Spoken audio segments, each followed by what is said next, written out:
See, I don't know. Does your whole program deal with just getting the veteran jobs? Because I don't think you understand a lot of us veterans. We will not work for blood money. We will not work for a society. I took it after 12 years of living on the streets, roaming around the country. I went to Washington, D.C. so many times because I come from a military family. They told me to come up to Boston to get a pension. Non-service connected. I'm not allowed to work in order to get this money, so I'm locked right there in a boycott against the VA. I won't, you know. I'm not the VA. I understand that, but you says you get veteran jobs. I'm a veteran, and I'm not going to go out and work for the society like that. I don't understand what you're saying. Consciously.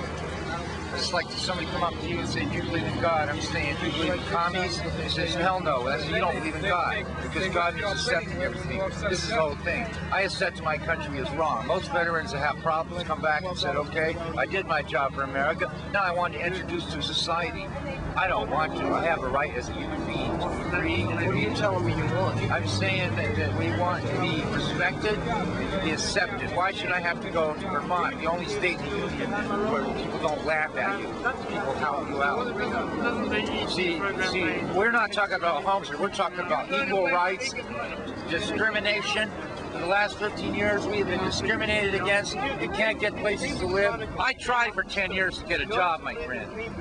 What do you want? You know, but like I'm saying, we want housing. Okay, I'll get the housing. You know, but we're not going to work for a country that still makes bombs, that's still killing third world children.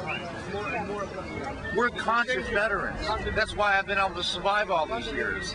Because I am not, you know, one of these people that just come back and, you know, I'm not going to be there like a balance. Russia and the United States are two powerful nations in the world to do what they want. I'm a human being, and there's a lot of hurting people. That's why I'm here, because I see that this is a shaft, the system shafted people all along. For many, many years. So you'll just we want to be able to set up an alternative, to be able to be beekeepers or whatever you want to be, but we want to have to pick our jobs. We don't want to go and work for, you know, a system that just slaps us in the face. And say the GI Bill and all this, homes for veterans. We can't get none of that because we have no money. It's a big catch-22. My brother and my father are all veterans. They didn't go to Vietnam. They didn't have a psychological thing in their head like Vietnam veterans. The VA and all these did not even classify anybody that was in the Army during a certain time as a veteran. So, like, actually the veterans get no help at all. It's a shutout. It's true, man. I've seen a lot of brothers, and they're not even around here now. I don't understand what you're telling me. I'm telling you I'm here from the veterans. I'm here to help those who want a job and want housing. Well, I'm saying I want housing. I have housing. Job, you know, our job. I have housing. Yeah, but see what I'm saying. Where they in the Boston area? Some are in the Boston, some are in the South Shore, some are in the North Shore. I mean, it's just a matter of choice where you want to live. What I'm saying is that refugees... That's why I said about the vouchers, because constantly gave me a list of rooms. You understand? I have a different called them. I have a different set of rules. I have a different set of rules. It seems like I ain't getting nowhere. I have a different list. This thing.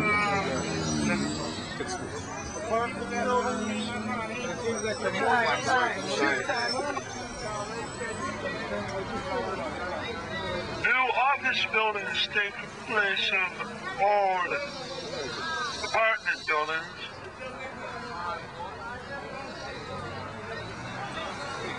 It's like there's too many people living and dying on the streets in the USA.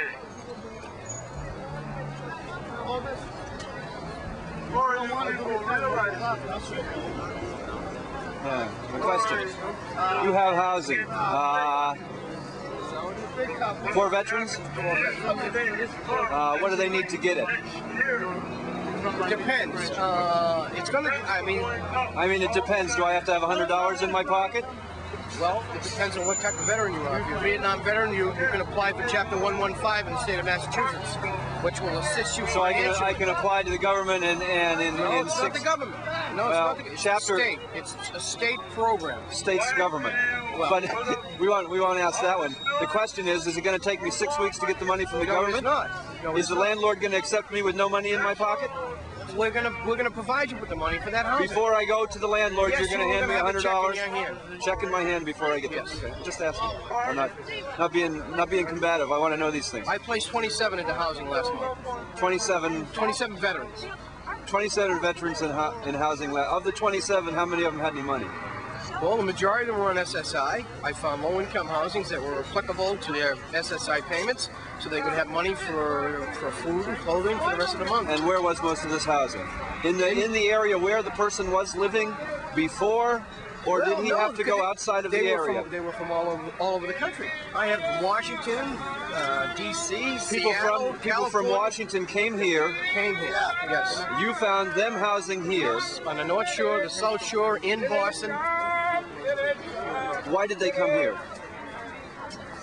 looking for jobs. They came to Massachusetts looking for jobs. Yes. There's no jobs in Washington for them.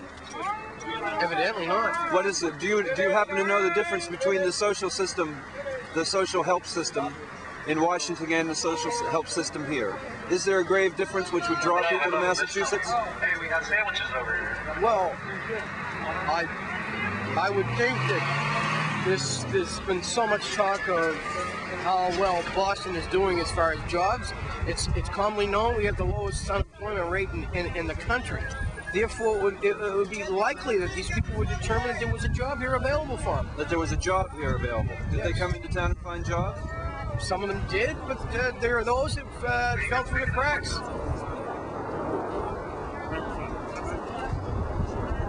There was a question there that I didn't get answered, but I lost it.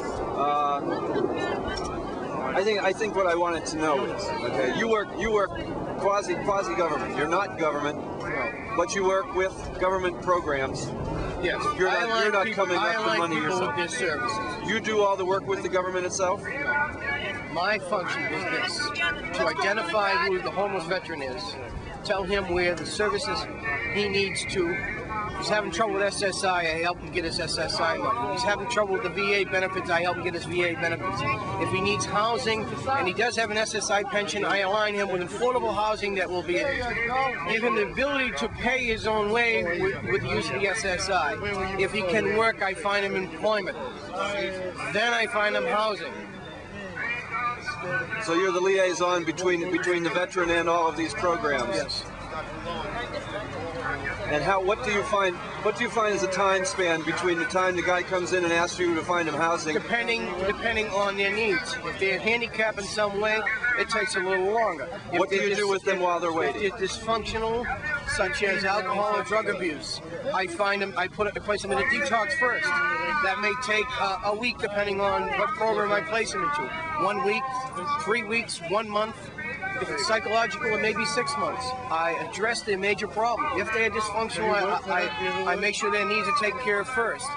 Then, on a gradual basis, 2 to 3 weeks before they're getting out of any facility that I place them into, I work with them directly while they're in to make sure that they have a place to go and a job to go to the day they get out, and not that they have to go back in the street. And then there are those who are currently full-timely employed right now, but they cannot afford low-income housing. They don't know where it is. Because they have a job, I match them up with low-income housing. Best of luck. Okay. All right, thank you. Talking about the logistical problem. New recruits all the time. Oh yeah. How many people were here yesterday? I don't know. It fluctuated between 20 and 50. A lot of them. After the rain, when people started showing up? Yeah. Yeah. We also went over and made an appeal to. How about if we hang around on the lawn? We also went over and made an appeal to the students, private students meeting with. That's what I wanted to go to. Yes, I knew there was something I missed. Shit. But I had word that they weren't going to let me in with my camera anyway. They probably wouldn't. They didn't let me in with my. Oh, really? They didn't let me tape. Yeah, I was. But then again, I wasn't there as a reporter. I was there That bothers me. as a media support person. That bothers me that there's that much fear. Well, I know that. I used to understand, feel that. Now I really.